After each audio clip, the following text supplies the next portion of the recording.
Stepney, the Bluebell engine, was busy talking to the other engines. It was his first visit to their railway. He was having a splendid time.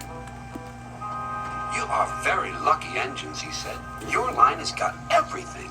It's long enough to give you a good run, and you have plenty of passengers. Then you have a quarry and a mine, so you need plenty of cars. Cars are fun. I missed them on our line." Percy was surprised. All the engines thought cars were trouble. "You're welcome to take some of mine," he said, "but you'd better ask driver first." Their drivers agreed, and the two engines set off.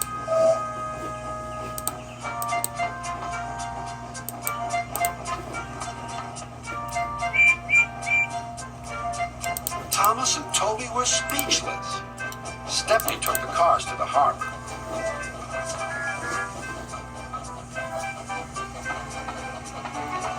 Then he picked up a load of empty ones and started back.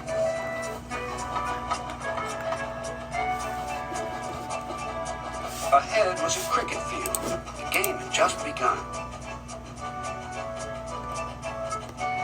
Stepney and his driver had to wait at a signal.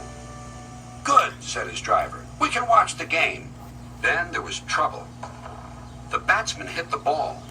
It flew high into the sky toward Stepney's train. Clunk went the signal. Thump went the ball into a car, but neither driver nor fireman heard it. "Stop!" yelled the players, but Stepney didn't hear them. Come along," he puffed to the car. "Oh, what an early ball!" cried the players. "Wake up, Caroline," they said to their old car. "The chase is on." Caroline coughed crossly and rolled down the road. Stepney wasn't hurrying. Caroline soon came up behind. "Toot, toot," she wailed. The players shouted, but Stepney was still too far away for his driver and fireman to see or hear properly. They completely misunderstood. "If those jokers want a race," said the driver, "they can have one. Faster, Stepney, faster." Poor Caroline wasn't happy at all. She rattled along at twice her usual speed. "I shouldn't be treated like this," she grumbled. "This pace is too hot for my system. It'll fuse all my circuits." Suddenly, Stepney was nowhere to be seen. "Yahoo! That silly train has run into a hole, so we can't catch it. I can go home now." But she couldn't. Her driver pounded Caroline on up the steep hill, and then down the other side toward the station. Stepney was already there when Caroline cluttered in. "We need our ball back," cried the players, and explained everything. The ball was nestled under some straw in the third car from the van. "We found it," cried a player.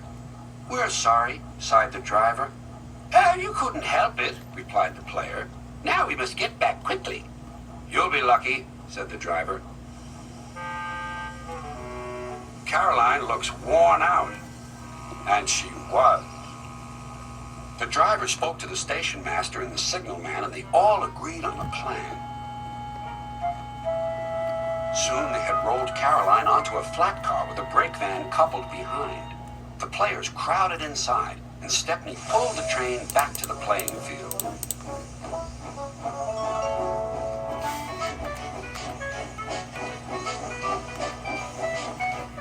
Everyone enjoyed watching the game.